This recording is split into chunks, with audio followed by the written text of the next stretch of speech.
If you want to know what's going on in Rockingham County government, check out Rockingham County 411.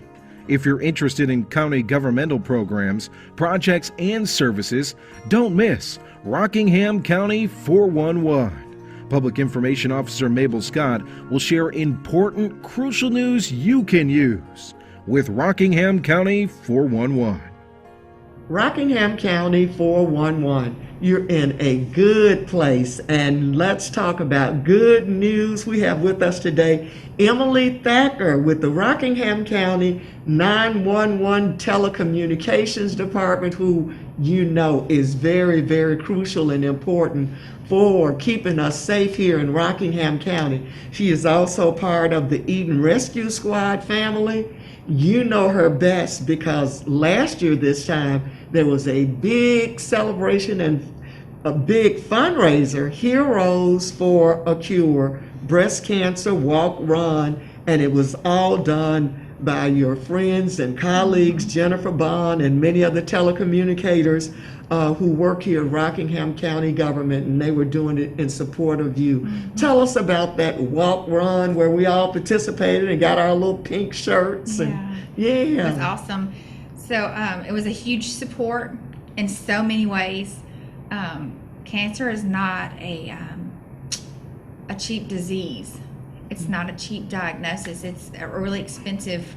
All of it's expensive. So it helped in so many ways.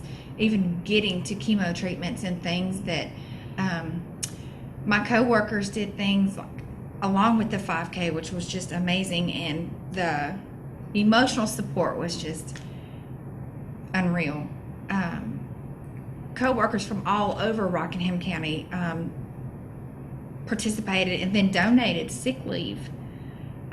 So I never missed a paycheck. It just made a huge difference. And so many of our fire trucks and they were all out front, made a big circle, and I was trying to take photos with Justin Stewart. He was able to get a really good shot of all of the fire trucks and the people and the families and the children. Your kids were there. Yeah, it was amazing. And so the whole Rockingham County has been so supportive, even with the 5K, and then Eden Police Department did fundraisers, Eden City Works, Public Works. It's just been huge. And this time last year, you had been diagnosed and with breast cancer, and you went through, what you had to do as far as the procedures and the surgeries, and look at you now. Yeah, looking so I great. did. Thank you. Yes. I did a double mastectomy with reconstruction, and then 5 months of chemo and 26 rounds of radiation treatment. So I've got one surgery left in November, my final surgery, but it's just been, it sounds funny, but it's just been a huge blessing. Tell us why you say that. I've just been through so much and met so many people. I feel like everybody I've met for a reason. I was exposed to different people. I found support in people I would have never thought or that I didn't know. Just the whole community has been amazing. Because people heard your story and it touched all of our lives, and that's why everybody wanted to get involved. Tell us about your job and what you do. That's my exciting. Job. Yeah, I love my job. I'm a 911 dispatcher, so we actually answer 911 calls, go through a protocol, dispatch whoever needs to be dispatched, whether it's police, fire, EMS, or rescue. We have several different police agencies we dispatch for, so not only are we on a 911 call, we're dispatching whoever we need to go and letting them know what's going on while we're taking the call. It's my favorite. I love it. So you're saving lives. Love it. Just like the 911 on television. Yeah, I love that show. Yeah. I mean, I sit right at the edge of the couch trying to figure out, oh my God, what's going to happen next? Yeah. So how do you stay calm in that role? You don't always. You just have to take a deep breath and remember that you are the calm voice. That's part of your job, is to keep the person calm so you can get them help. So you take a deep breath and roll with it. So once you got the diagnosis and you were still working, How could you keep that calm? I had coworkers who were like family from the very beginning. It's always been, if you need to take a minute, step outside, take a breather, hugs, moral support. If you need, I took a lot of days off. Chemo makes you feel bad sometimes. So it's just draining. Yeah. So it was just really whatever I needed, they were there, and they were like family. So, and they were from the very beginning. I knew they would be, and they were. It's a family affair in Rockingham County. And our people in human resources say this all the time, but you're right. For sure. For sure, for sure. So what would you tell other young women, especially around your age? Sometimes people say, as far as the mammograms, if you're over 40, if you're over 45, but Right. would you say all of us need to keep going? Yeah. Sometimes it's tricky with insurance to really get, mammograms and things, but I was only 34 and I had a 4-year-old little boy when I found a lump. So, and like I said a year ago, pay attention to your body. If you feel like something's off, if you feel something, push to get it checked. Early detection saves lives. That's what saves lives. I found mine pretty early, and it was already stage 2, and I didn't know at the time, but I had another lump on my chest wall that they found later. So it really is important to just push and get checked, especially if you have a family history. They do a lot of genetic testing now. I tested negative for the BRCA gene. I don't have any kind of genes that would cause this. You just pay attention to your body. Be attentive. Wow. Yeah.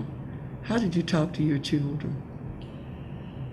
From the very beginning, I don't know, I felt like this was the right thing to do, but from the very beginning, I told them what was going on. I told them when I found the lump. Actually, when my doctor called to give me the official diagnosis, I asked him to do it over the phone, and I put it on speakerphone and let them hear what he said, so they would know what was going on. They knew what was going on when I lost my hair. They didn't like that Mommy was bald, but they knew why, and they knew it was going to come back. And it came back. It came back. Beautiful. It's coming. Yes, yes. You're right in style. Thank you. You are. Hair Loft and Bet Hutchins, they did a great job. But just keep them informed and don't keep them in the dark, because it's scary enough to watch your mama going through that, and when you don't know what's going on. And they were by your side. Yeah, they were. And it's amazing what children can do for you when you need them the most. Yeah. Yes, those little hugs and yes. So what kind of advice would you say to women and men, because men can have breast cancer too? Right. Yeah. What kind of advice? What other advice would you say? Check yourself, follow up. Definitely. Go get the tests. Yeah, definitely pay attention. Like I said, I felt a lump, and because my youngest was still so little, I thought it was maybe something like clogged milk duct or something. I just did not think that's what it was. I would not. If it's there, if you feel something's off, just take a minute and go get checked. It's scary. It's scary to think about what they might find, but it's better to know, the earlier they find it, the earlier you can get treated and the better results. You're right. Think pink. It's Breast Cancer Awareness Month, and we just want to inform and educate and let everyone know. Tell the women in your life to please go get checked out, be alert, take care of yourself. I went and got my mammogram this past weekend, got the results back, and thinking about all that I keep hearing from people like you, that helps to motivate us to say, we got to do what she said.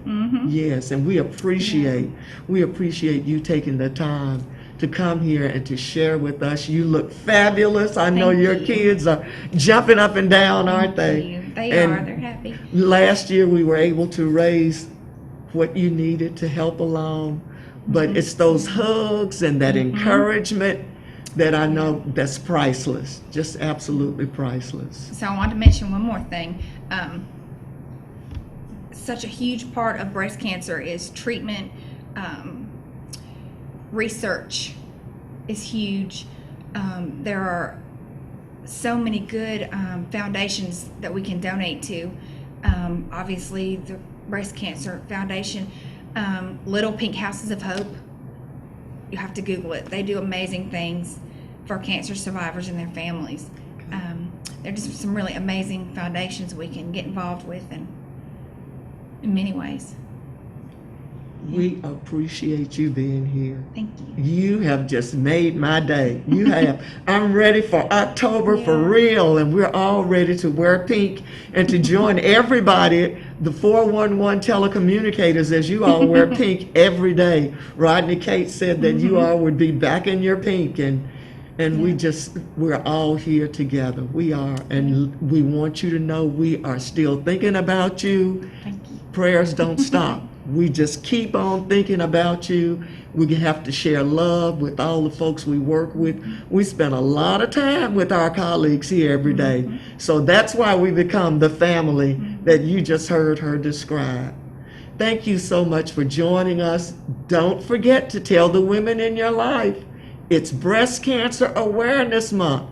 Please go by and see your doctor if you haven't already done it. Get that mammogram, support research, do what we can to help folks in our families, where we work, where we live, where we go to church, the synagogue. Let's just think about others during this month and understand we all need each other. Thank you so much.